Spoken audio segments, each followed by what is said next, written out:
Get ready for some intense baseball action, because the Cincinnati Reds are facing a massive challenge tonight. We dive deep into the nightmare 3-2 loss against the Chicago Cubs, examining the struggles of the Reds' bullpen and the performance of key players like Emilio Pagán and Andrew Abbott as they fight to turn the tide.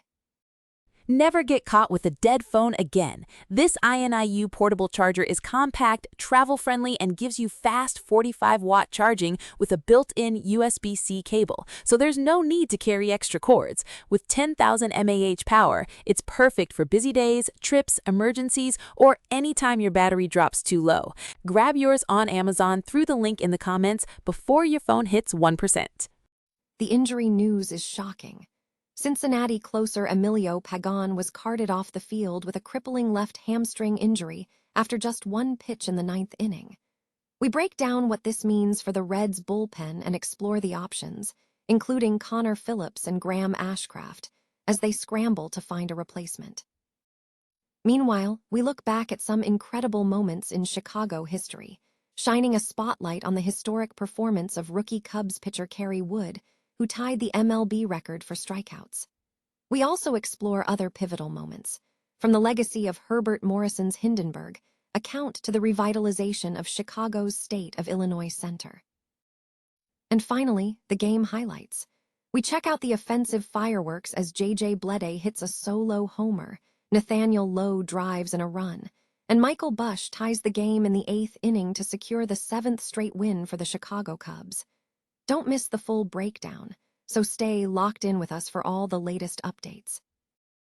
The Cincinnati Reds endured a devastating night against the Chicago Cubs, dropping their 5th consecutive loss in a dramatic walk-off fashion, extending a 4-game losing streak. The 3-2 defeat was marred by significant bullpen struggles and key injuries.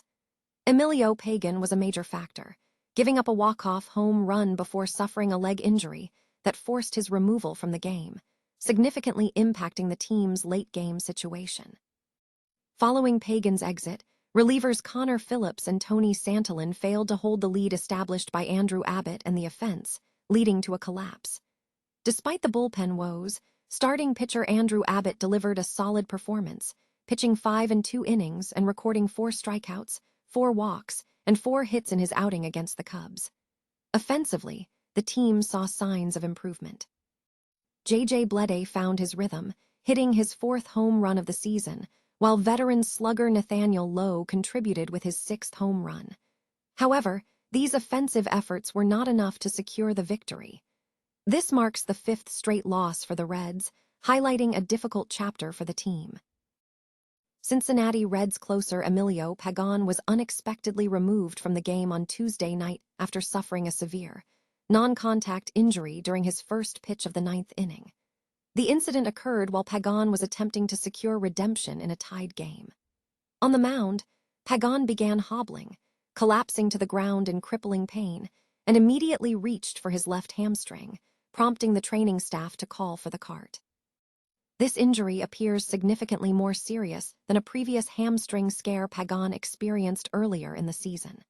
While non-contact injuries leading to an immediate cart removal are rare, the severity of Pagán's condition has raised serious concerns for the Reds' bullpen, which has faced considerable struggles recently, including several blowout losses to the Pittsburgh Pirates. The Reds are now scrambling to find a replacement for the injured closer. Potential options include Connor Phillips, who has performed well in high-leverage situations, and Graham Ashcraft, who has been a top reliever for the team.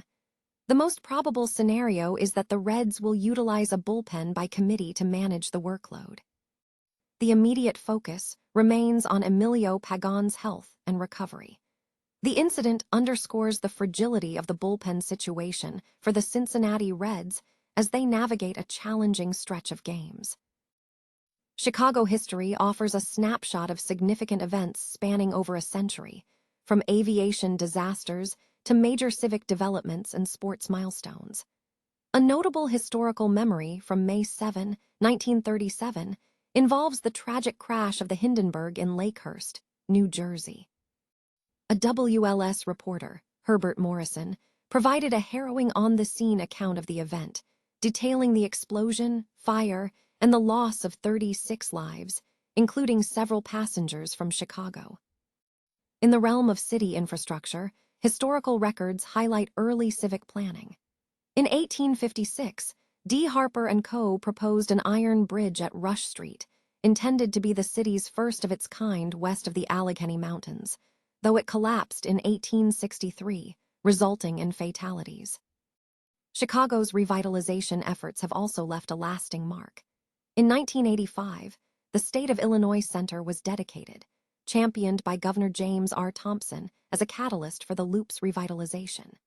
Initially envisioned as a building for the year 2000, the structure has undergone a significant transformation, with renovations recently taking the building down to its steel structure to accommodate Google's planned occupancy next year, while preserving the atrium for the public. Transportation history is also evident through the evolution of O'Hare International Airport's transit system. The computerized, driverless airport transit system, nicknamed the People Mover, debuted in 1993. A subsequent project to update and expand this system began in 2015, but faced delays and disputes, with the service finally being fully reopened in April 2022. Finally, the sporting world witnessed a historic moment on May 6, 1998, at Wrigley Field. Cubs rookie pitcher Kerry Wood tied Roger Clemens' all-time single-game record by recording 20 strikeouts in a 9-inning game. This performance was widely regarded as one of the greatest pitching performances in baseball history, contributing to the Cubs' 2-0 victory over the Houston Astros. Beyond these specific events, the archives also touch upon social and political history, including the 2015 decision by the Chicago City Council to approve a $5.5 million reparations package following the acknowledgement of victims of torture by former police commander John Burge. The Chicago Cubs secured a dramatic 3-2 victory over the Cincinnati Reds on Tuesday night, extending their winning streak to 7 consecutive games. The pivotal moment came in the 10th inning when Michael Busch drove in the winning run with a grounder up the middle, following a tying home run he hit in the 8th inning. Dansby Swanson scored from second to seal the win, marking the Cubs' 17th victory in 20 games. This triumph continues a strong home performance, as the Cubs have won 13 straight games at Wrigley Field. The team had previously scored 2 runs in the 9th inning on Monday to edge out the Reds. The game featured significant pitching performances and offensive highlights from both sides. For the Reds, J.J. Bleday started strong in the 1st inning, hitting a solo home run. Nathaniel Lowe later contributed with a solo home run in the 6th inning, pushing the score to 2 runs. Cincinnati starter Andrew Abbott pitched a shutout performance into the 6th inning, allowing only 4 hits. Meanwhile, Cubs starter Jameson Taillon pitched effectively, giving up 2 runs and 5 hits over 5 2/3 innings. The game concluded with Cincinnati closer Emilio Pagán being taken out of the game after sustaining a left hamstring injury in the 9th inning. The Cubs' offense was punctuated by Michael Busch's solo home run in the 8th inning, which tied the game, and a crucial RBI single by Alex Bregman in the 7th inning that brought the Cubs back into contention. The Reds are facing a challenging stretch, having lost 5 consecutive games in their last outing. The pitching matchup featured Brady Singer for Cincinnati and Colin Rea for Chicago.